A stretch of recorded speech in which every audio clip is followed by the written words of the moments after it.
जब सिद्धार्थ ध्यान की अवस्था में बैठे थे, जब उनके शरीर पर सर्प चढ़ रहा था, तो क्या उन्हें सर्प से भय नहीं लगा? क्या उन्हें पता नहीं चला कि उनके शरीर पर सर्प चढ़ रहा है?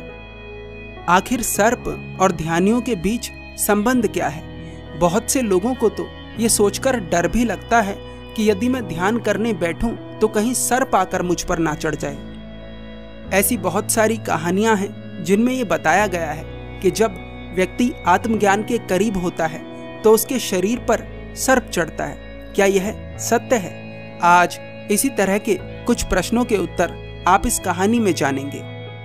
एक बार एक बौद्ध भिक्षु अपने गुरु से कहता है, गुरुदेव, मैंने तथागत के बारे में ऐसी बहुत सारी कहानियां सुनी हैं जिनमें उन्होंने सर्प के साथ समय बिताया है। एक बार तो बुद्ध ध्यान में बैठे थे और उनके ऊपर आकर सर्प चढ़ गया और उन्हें उस सर्प से तनिक भी भय नहीं लगा। क्या ऐसा वास्तव में संभव है कि सर्प जैसा जानलेवा जानवर हमारे शरीर पर चढ़ जाए और हम तनिक भी भयभीत ना हों? और क्या ये आवश्यक है कि हर ध्यानी के शरीर पर सर्प चढ़ता है और उसे इस समस्या का सामना करना होता है?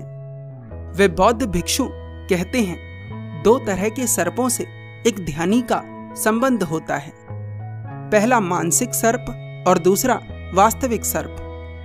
सर्प ही एक ऐसा जीव है जो सबसे पहले इस बात को अनुभव कर लेता है कि कोई व्यक्ति आत्मज्ञान के करीब है। अगर किसी ध्यानी के आसपास सर्प नजर आता है या उसके शरीर पर सर्प चढ़ता हुआ नजर आता है तो यह इस बात का प्रतीक है कि वह व्यक्ति अब आत्मज्ञान को प्राप्त होने वाला है। और रही बात सर्प से डरने की, तो जब तक कोई व्यक्ति अपने आप को पूर्ण रूप से स्थिर नहीं कर लेता तब तक सर्प उससे डरता है। पर जब कोई ध्यानी अपने आप को पूर्ण रूप से स्थिर कर लेता है, एकाग्र कर लेता है, वह एकदम पत्थर के समान हो जाता है, तब सर्प उसके ऊपर चढ़ता है और ये संकेत देता है कि वह आत्मज्ञान के करीब है, वह अपने लक्ष्य के करीब है। तो जिस भी ध्यानी को इस बात से भय लगता है कि यदि वह ध्यान कर रहा है और सर्प आकर उसके ऊपर चढ़ जाए, उसे काट ले, तो ऐसा सोचकर भयभीत होने की कोई आवश्यकता नहीं है, क्योंकि सर्प किसी ध्यानी के शरीर पर तब तक नहीं चढ़ता जब तक कि वह पूर्ण रूप से स्थिर ना हो जाए। और जब पूर्ण स्थिरता आ जाती है तो ना सर्प का भय होता है और ना ही मृत्यु का भय होता है।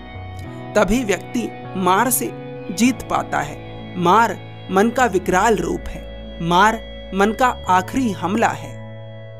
अब समझो कि मानसिक सर्प क्या होता है। हर व्यक्ति के भीतर बहुत सारे डर छुपे होते हैं और यदि कोई व्यक्ति सर्प से डरता है तो ध्यान के दौरान ये डर उभरकर सामने आता है। इस डर की ही तरह और भी बहुत सारे डर उभरकर सामने आते हैं, लेकिन अगर किसी व्यक्ति को सर्प से बहुत अधिक डर लगता है तो ध्यान के दौरान उसे ऐसा प्रतीत हो सकता है कि उसके शरीर पर सर्प चल रहा है, उसे सर्प काटने ही वाला है। ये सभी मन की चालें हैं। ये सभी मन इसलिए करता है ताकि आप आरामदायक स्थिति को छोड़कर ध्यान की यात्रा में आगे ना बढ़ें। शिष्य पूछता है, परंतु गुरुदेव, मन को ध्यान की यात्रा से समस्या क्या है? गुरु कहते हैं, मन को ध्यान की यात्रा से समस्या नहीं है, मन को हर उस चीज से समस्या है जो उसे तुरंत आनंद नहीं देती। मन चाहता है कि व्यक्ति हमेशा वही कार्य करे जो उसे तुरंत आनंद दे। और कमाल की बात यह है कि अगर मनुष्य वही कार्य करता जाएगा जो मन चाहता है तो वह मन के जाल में फंसता जाएगा और उसका जीवन नरक बनता जाएगा। इसका उल्टा भी सत्य है कि अगर मनुष्य अपने मन को सही दर्द, सही पीड़ा देना सीख गया और वह उन कार्यों को करने लगा जो उसके विकास से जुड़े हुए हैं, तो उसे बुद्ध होने से कोई नहीं रोक सकता। सर्प का भय तो कुछ भी नहीं है। मन का सबसे बड़ा हथियार होता है काम, और मनुष्य के लिए यह सबसे बड़ा संघर्ष होता है, सबसे बड़ी चुनौती होती है कि वह काम वासना से ऊपर उठकर जीवन की और आवश्यक चीजों को देख सके। ज्यादातर लोग अपना पूरा जीवन काम वासना को अपना केंद्र बिंदु बनाकर ही जीते हैं और ऐसे लोग अपने जीवन की संभावनाओं से चूक जाते हैं। गौतम बुद्ध ने कहा है, ध्यान इतना आसान नहीं है, पर जो दृढ़ संकल्पी है वह मार को हरा देता है। इस कहानी से हमें सीखने को मिलता है कि मनुष्य के भीतर बहुत सारे डर हैं। यदि किसी व्यक्ति को लगता है कि वह ध्यान करने बैठेगा और सर्प उसके ऊपर आकर चढ़ जाएगा, तो उसे चिंता करने की बिल्कुल आवश्यकता नहीं है, क्योंकि सर्प मनुष्य से डरते हैं। मनुष्य हिंसक है। और यदि आपको ऐसा प्रतीत होता है कि सर्प आपके शरीर पर चढ़ रहा है, तो दो ही कारण हो सकते हैं। पहला, या तो आप आत्मज्ञान के करीब हैं, और दूसरा, या फिर आपका मन आपके साथ चाल खेल रहा है।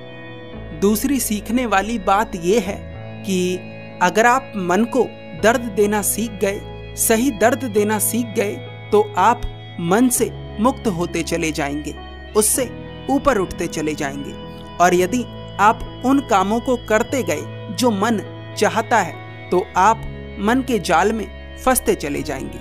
आपके भीतर का मार मजबूत होता चला जाएगा। इस कहानी से आप और क्या सीखते हैं, हमें कमेंट कर जरूर बताएं। धन्यवाद।